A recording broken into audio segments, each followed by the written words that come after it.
6, we're given a formula that says V equals S cubed, and we're given that S equals 3x squared yz to the 4th. What is the volume of the cube? Well, we're given the formula for volume as the side length cubed, because volume of a prism is length times width times height, and since a cube has the same length, width, and height, and it's all S, S times S times S is S cubed. So we just need to substitute what that value is for S right here. So I'm going to have 3x squared yz to the 4th, all raised to the 3rd power.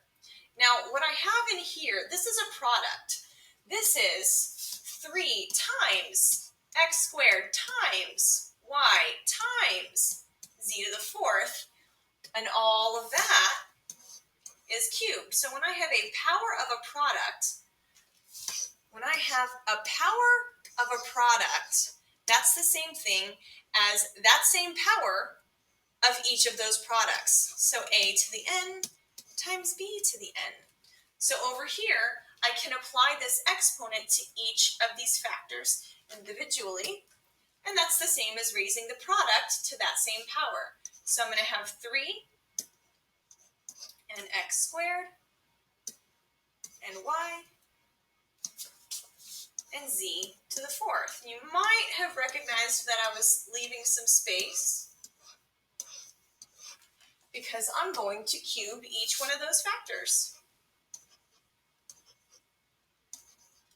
And wherever I have a power to a power, I get to multiply, because if I have a to the n raised to the m, that's the same thing as a raised to the product of n times m. So 3 cubed is 27, x squared cubed is x to the 6th, y cubed is y cubed, and z to the 4th cubed is z to the 12th. So my volume of the cube is 27 x to the 6th, y to the 3rd, z to the 12th. And I just want to check this in my calculator. I want to see if this expression equals this expression.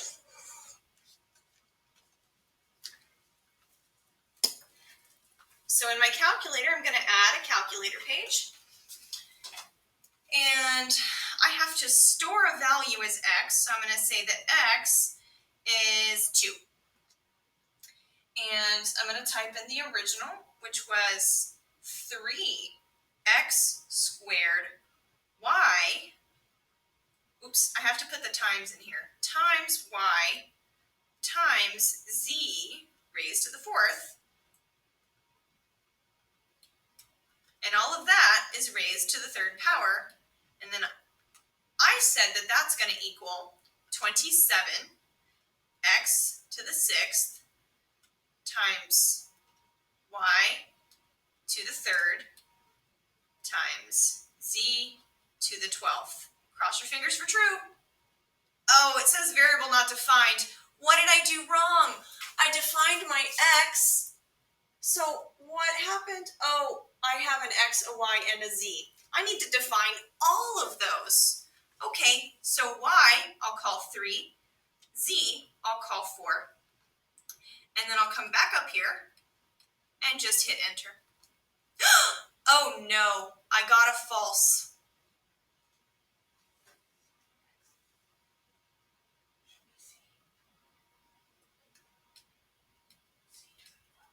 Look at this right here. Oopsie, that's an x, it's supposed to be a z. Let's try this one more time.